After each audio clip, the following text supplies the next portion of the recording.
I have been trying to make this video for a very long time, so I've decided to just make it at work because I don't know when else I'm going to do it, and I wanted to release it for Halloween.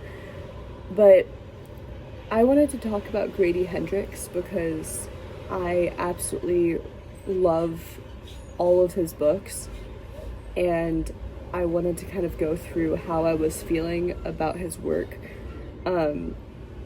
before and after I found out he was a man. And I have complicated feelings, but I also feel like my feelings have shifted and kind of softened as I've thought about it. And so I feel like this is going to be a pretty logical video.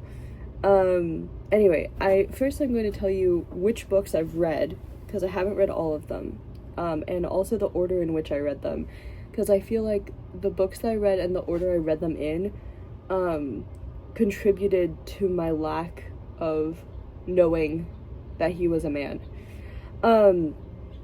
So the books that I read and the order I read them in was first How to Sell a Haunted House, then My Best Friend's Exorcism, then Final Girl Support Group, then Southern Book Club's Guide to Slaying Vampires, and then Witchcraft for Wayward Girls. So I'm just going to give a quick summary of all of them, if you haven't read them. No spoilers, just kind of an explanation of what they are and why I was a little bit confused. How to Sell a Haunted House. It's about a woman who goes back home to get her parents' house in order after they die, leaving behind a collection of cursed puppets and distorted memories that she's trying to forget and suppress. My Best Friend's Exorcism is about a girl who struggles as her close friend slowly decays due to an assault that happened at a wild night out that might actually be demonic possession. Or is it?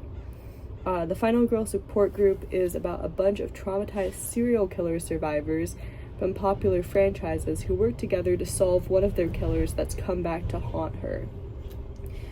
A Southern Book Club's Guide to Slaying Vampires is a bunch of average Southern older women who have a book club find their club in danger when a mysterious man with a way too long of a history rolls up to their town and starts getting involved with them.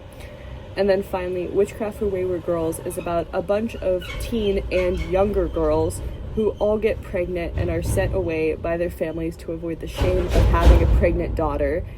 They all get exposed to witchcraft and how it can potentially help them overcome the misogynistic oppression that they have had thrust upon them. My feelings about the author before I knew anything about him was that they were probably a little bit misandristic, that they're very feminist. I felt like they were able to depict misogyny in a very real and bone-chilling way. And that the horror in the books is not so much the magic or magical creatures in the book, but the men that continuously traumatize and prey upon the women. And also, instead of portraying women as victims in the books, they are seen as fighting back against the system and finding a heroically intense way of surviving. So they're fighting very strongly against the system that's oppressing them. So after all of my feelings, based on the topics in the book, the way the women are written, the way the books are written, I just wanted to show pictures of the author because I think it's funny. I do not know the context of this photo shoot, but it is so funny to me because it feels very authentic to who the writer is. Anyway, I'm just gonna throw photos up. But when I found out that he was a man, I was totally shocked. And I think it was because of all the books that I read, because he's written other things like Horror Store, I think, is another one, and there's a couple others, but the thing about the ones I read is that they're all so female, like they're all written from such a specific, intense, honest, accurate female perspective, that when I found out that he was a man, I was just like blown away because I felt a little bit kind of a little bit deceived, a little bit taken aback, a little bit upset, because I guess I wish that I had been reading feminist horror written by a woman. And we can talk about like intersectionality and who should be writing what, but I haven't read a ton of horror that's written well by women, in a feminist way. I would say, was it The Beauty, the one about the mushrooms that I reviewed, is probably the closest thing to a feminist work written by a woman, but it's about men, which is funny to me. And then the other really super feminist book that I read was Mary, but that's also by a man. And there's a couple of other books that I've tried to get into, like there's one called Manhunt that's definitely by a woman, but it feels kind of weird and forced and like over the top. And I guess what I liked about both Mary and all these books by Grady Hendrix is kind of the way that it's accurate and it's subtle, and so you never feel like it's overdone. It always feels very accurate, and it feels authentic, and it feels personal. It doesn't feel crazy. I think, so I'm just gonna rank the books because I might as well, since I'm talking about more than one book. I would say that my favorite book that I read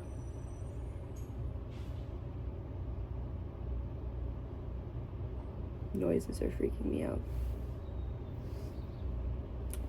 My favorite book that I read,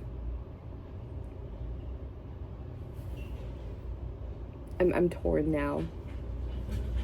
I think it was probably Witchcraft for Wayward Girls. It was just the most intense, and I think that the fact that I read that one and was recommending that one to someone when I found out that the author was a man was what kind of freaked me out and tore me up, because I like wanted it so much to be a woman who was writing so strongly about misogyny in the early 1900s, you know? Whatever. So I'd say Witchcraft for Wayward Girls, Final Girl Support Group, Southern Book Club's Guide to Slaying Vampires, My Best Friend's Exorcism, and then How to Sell a Haunted House. The issue is all of them are so far up in like what I like that they're all pretty much not equal, but like close to equal. I might actually switch How to Sell a Haunted House and My Best Friend's Exorcism, and that's just because I felt like How to Sell a Haunted House was very subtle, and I felt like there was a lot going on in My Best Friend's Exorcism where I felt overwhelmed constantly, in an accurate way, in a way like no one's believing women when they say that they've been assaulted, but you know, they're all like that, so I don't even know what to say. I guess my final conclusions are that feminist horror can be written by anyone, obviously. It can be written by men, women, they, thems, everything in between. And its audience, while not necessarily exclusively female, is predominantly female or female-bodied. I think because it concerns women, and it concerns the historically terrible treatment of women, or comments on it in some way. And that I don't think that everyone should write feminist horror or feminist books, because not everyone can do it well.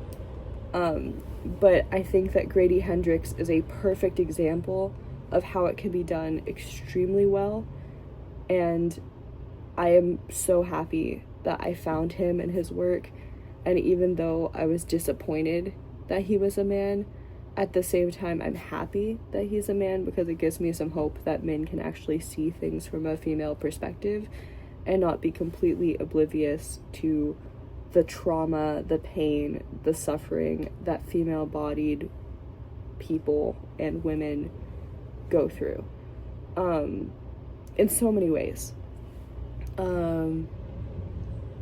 Yeah, I felt like between his books and Mary, I have so much hope for the future of feminist horror.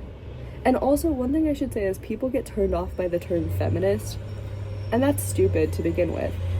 But if you are turned off by the term feminist, one, consider why, and two, these are not overdone. If you're worried about going into it because it's just going to be, you know, flag waving, you know, I don't know, performative, I don't really know how to describe it, but you know, that kind of holier than thou mindset. It's not. It's literally just a very one-to-one accurate representation of what women go through, and if you have a problem with that, you're just a bad person. So I don't know. If you're interested at all in like what I consider to be good feminist horror, highly recommend Grady Hendrix. I'm also going to insert some of my initial reactions to some of the books I was reading before I knew who Grady Hendrix was, just to give you a sense of how I was thinking about them beforehand. And I don't feel like my opinion has really changed, but if you want like a deep dive video into any one of these specific books that I've read, let me know. I'd be happy to talk more about them. They're all really good, and I'd actually like to talk more about them. But unfortunately, I won't make it for this month for Halloween, because I'm already late, and I'm throwing this together last minute just to get it out on Halloween, because I wanted to talk about it for Halloween. Whatever. This is my costume for work.